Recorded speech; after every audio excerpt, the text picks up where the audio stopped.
You don't expect to die alone on a concrete floor while your family is busy popping champagne just a few miles away. But that's exactly how close I came. My name is Michael Rivers, and I used to think that if I worked hard enough, if I proved myself enough, my parents would finally see me. Not just glance my way, but really see me. Turns out, you can bleed out in the middle of your own damn workshop, and they still won't look. I grew up in a small town outside of Charleston, South Carolina. Not the kind of place you see in tourist brochures, just ordinary streets, worn down porches, and heat that wraps around you like wet cotton.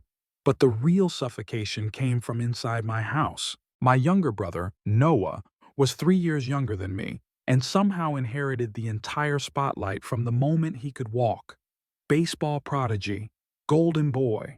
Our living room was basically a shrine to his athletic success.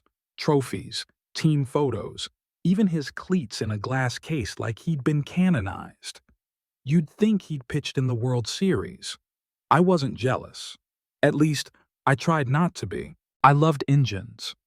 I found comfort in the steady rhythm of a machine well tuned. While other kids played Little League, I was under the hood of my uncle's broken down truck, hands covered in grease, feeling more at peace than I ever did at home. I won local auto shop competitions, rebuilt a V-twin engine from scrap, and even had a write-up in the county paper once. My dad skimmed the article, grunted something like "nice job," then went back to checking Noah's batting averages. That was our dynamic. His eyes never stayed on me for more than a second. By 18, I'd had enough. I moved out the day after graduation and rented a small garage on the outskirts of town. No insulation, no air conditioning, just concrete floors and tin walls. But it was mine. I turned that garage into a custom motorcycle repair shop, Rivers Performance Garage. I worked 16-hour days, skipped meals, slept on a mattress wedged behind tool racks. I never asked for help. They wouldn't have offered anyway. I taught myself to weld, to powder coat, to custom build anything with an engine. Customers started trickling in, then pouring. Bikers from 3 counties knew my name. It was exhausting, but I felt alive. And then there was Elise. She opened a flower shop in the unit next to mine. I noticed her the day she hung a small wooden sign, "Fern and Petal." I was elbow deep in an engine block when she walked over with a paper cup of coffee and a crooked smile. She was bright. Not just her smile, her presence. Warm, real, grounded. She started visiting often, bringing muffins, asking questions about bikes like she actually cared. I tried to play it cool, but I was hooked the minute she said the smell of motor oil reminded her of home. For once, I thought maybe I had something that mattered. My shop was doing great. I had Max, my dog, a lazy but loyal German shepherd, and Elise. Well, I didn't know what we were yet, but it felt like the start of something. Then came that day. It was late August, one of those southern days where the heat hits you like a slap the second you open the door. I was customizing a Ducati for a guy from Savannah. Expensive job, lots of intricate welding and precision work. I was using a plasma cutter I'd used 100 times before. Max lay in his usual spot by the open garage door, soaking in the sun. I had classic rock blasting from the speakers and a bottle of water sweating next to me on the bench. Everything felt normal until it didn't. One second, I was focusing on a frame cut. The next, the cutter jumped. Hard. A jolt like a baseball bat to the shoulder, then the hiss of burning metal and pain, searing, immediate, nauseating. The blade had torn through my thigh right above the knee. The smell of cooked flesh hit before the pain did. I dropped to the ground. Blood poured out like someone had twisted open a faucet. I grabbed the nearest rag and pressed it against the gash, but the crimson soaked through instantly. Max jumped up, barking, circling me in a panic. My phone was on the bench, 3 feet away, might as well have been a mile. I crawled for it, one hand slipping in my own blood, the world spinning around me. When I finally reached it, my fingers were trembling too hard to type. I smeared blood across the screen, unlocked it, and tapped the first number in my recent calls. Mom. When she picked up, her voice was cheerful, light. I could barely breathe. Mom, I'm hurt. Bad. My leg. Blood. Need help now. She sounded annoyed. Michael, we're at Noah's celebration dinner. Can't this wait? I froze. Not because of the pain, because of the tone. Like I was interrupting a movie. Like my emergency was an inconvenience. I'm bleeding out, I croaked. I'm not sure I'll call 911, sweetie. We're in the middle of speeches, she said, then hung up. Hung up. I stared at the screen. Blood pooled beneath me, warm and sticky. My hand slipped again as I dialed my father. Straight to voicemail. Of course. Why would he pick up for me? I tried to call 911, but my fingers kept sliding off the screen. Max whimpered beside me. I looked into his eyes and thought, this is how I go. Not with loved ones around. Not in a hospital bed. On a grease-stained floor while my family toasted Noah's latest baseball achievement. I don't remember much after that, just cold, so much cold, a slow, creeping numbness that felt like it was dragging me under.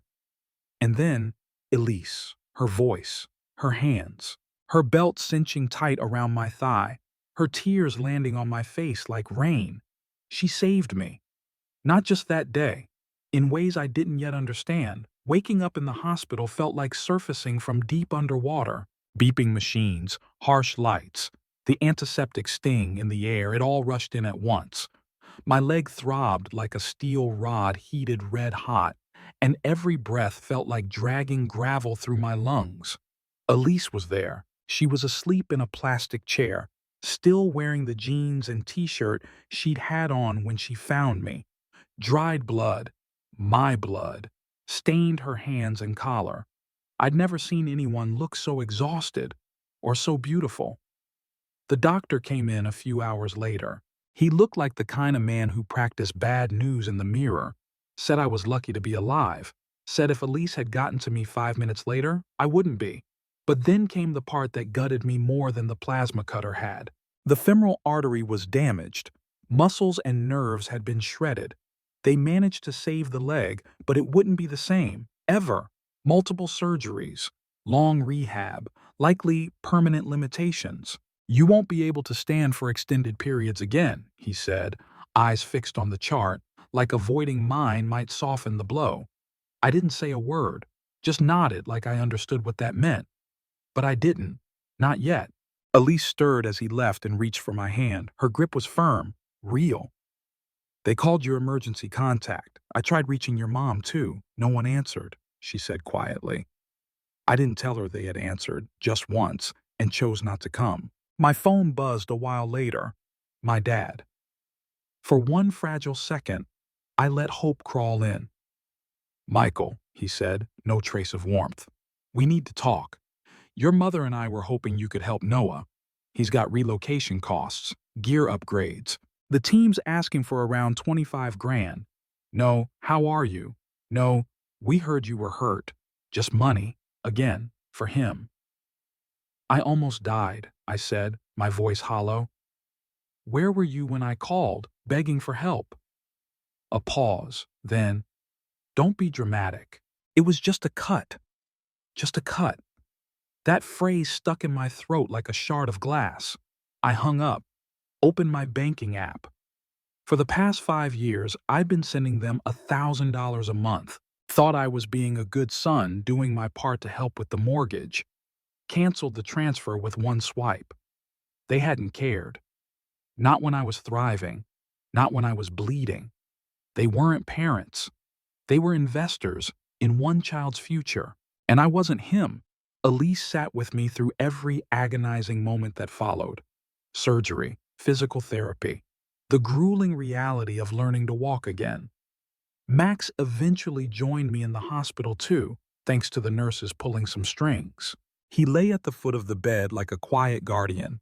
The bills piled up fast. My savings began to vanish. My shop, my world, stood empty. I couldn't work, could barely stand. My identity had been wrapped around motorcycles for so long that without them, I didn't know who I was. One night, somewhere between despair and pain meds, I whispered, "I'm useless now." Elise squeezed my hand. "You're not useless. You're just starting over." But I didn't believe her. Not yet. Then something changed. It wasn't a lightning bolt revelation. It was a knock on my apartment door. Jamie, a lanky 19-year-old who used to hang around my shop, asking questions about bikes like a kid trailing a magician. He looked unsure, holding a greasy carburetor in his hands like it was a lost puppy. "I don't get how this works," he said. "Could you maybe show me?" We sat at my kitchen table. I talked. He listened. He asked questions. I answered. For 2 hours, we turned metal and theory into something useful. I felt something flicker, purpose. $20 a session. Then another kid joined. Then three. By the end of the month, I had a small circle of students meeting in my garage. I couldn't fix bikes anymore, but I could teach others how to do it. Elise watched it unfold with a knowing smile. "Told you," she said one night, leaning her head on my shoulder. "You've still got it." I didn't reply, but that night I slept a little easier. For the first time since the accident, I wasn't haunted by what I'd lost. I was too busy thinking about what I might still build. 4 months after the accident, I walked back into my garage for the first time, brace on my leg, cane in hand, and a head full of doubt. Not to fix bikes, not anymore, but to teach. I'd turned a corner of the garage into a makeshift classroom.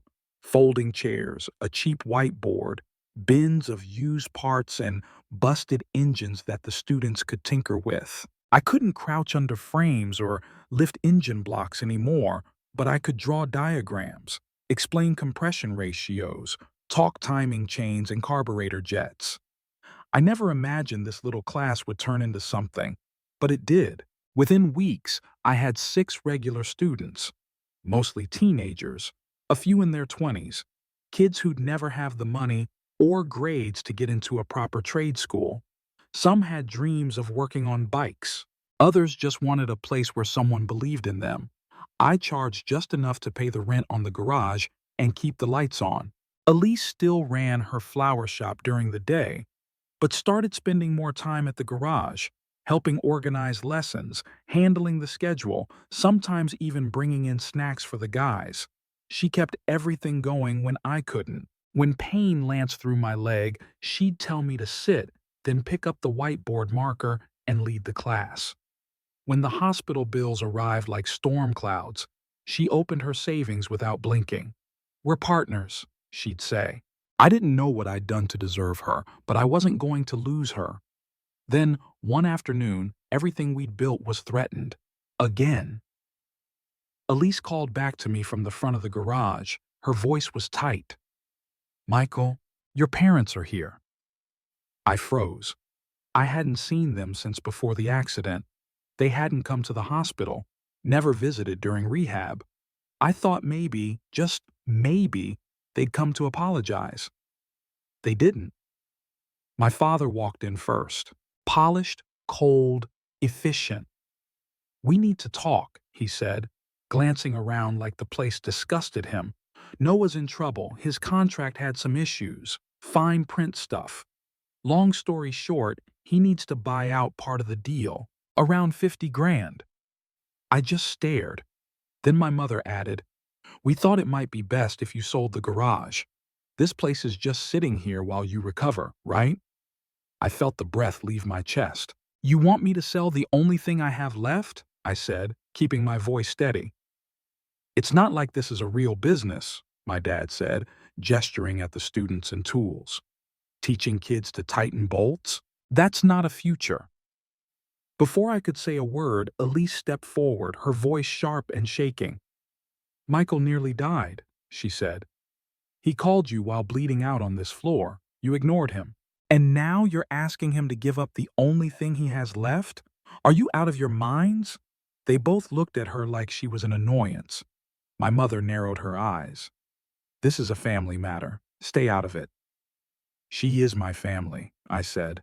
"More than you ever were." I pointed to the door. "Get out." My father's face turned crimson.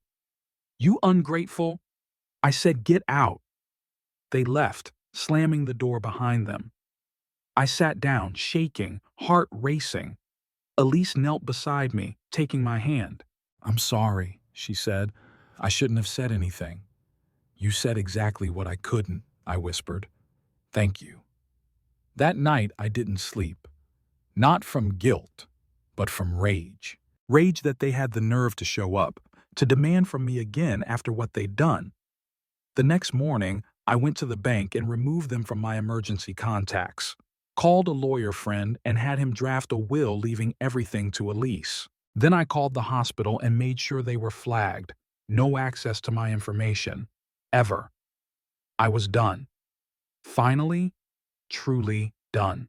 1 week after that final confrontation, Elise and I stayed late at the garage, sweeping sawdust, rearranging toolkits, talking about everything and nothing. That's when she looked up from her clipboard and said, "I think we should make it official." I blinked. "Make what official?" "This." She motioned to the space around us. "The school. Let's file paperwork. Register it as a proper trade training program. Make it real." I stared at her like she'd grown a second head. "You know that'll cost money, right? Certifications, inspections, upgrades?" She grinned. "My flower shop's doing great. I've got savings. We can be partners. Officially." "Business partners?" She leaned in and kissed me softly on the cheek. "That too." 2 weeks later, we submitted the paperwork for Rivers Technical Institute. Elise insisted on a professional name, even designed a logo that looked way too fancy for a bunch of kids learning to rebuild brake calipers. But it worked. Suddenly, what was once a garage with folding chairs was becoming something real. The waiting list grew. Word spread. We had students traveling from 2 counties over just to sit in on a class. Some had never even touched a wrench before. Others were passionate DIYers. All of them were looking for someone to believe in them, just like I once was. I still couldn't walk without a limp. Bad days left me barely mobile. But it didn't matter. I was living with purpose. Teaching, building, loving.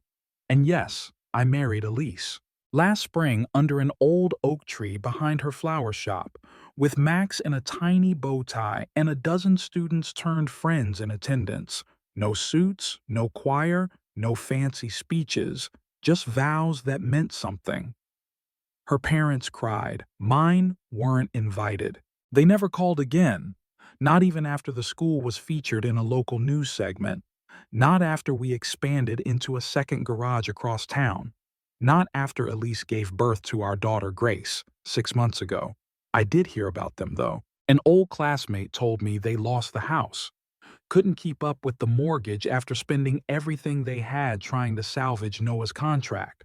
Turns out, even golden boys fall hard when no one's there to catch them. Noah got cut from the team after one miserable season, showed up to training camp out of shape, entitled Clueless. Last I heard, he's coaching JV baseball at some high school in Georgia, still telling everyone about how close he got to the big leagues. I don't hate him, not really. He was just a spoiled kid caught in the center of a dream that wasn't even his. But I don't pity him either. We all have choices. As for me, I still wake up some nights with a jolt, heart racing, phantom pain burning through my leg like the accident just happened. But I roll over and Elise is there. She holds me until the shaking stops. Max snores in the corner and Grace sleeps soundly in the nursery we built ourselves. The shop is running strong. I'm building a new life from the ashes of the old one. And I've learned this. Sometimes the people who are supposed to love you just don't. And sometimes strangers become your entire world. They left me for dead. But I'm more alive now than I've ever been.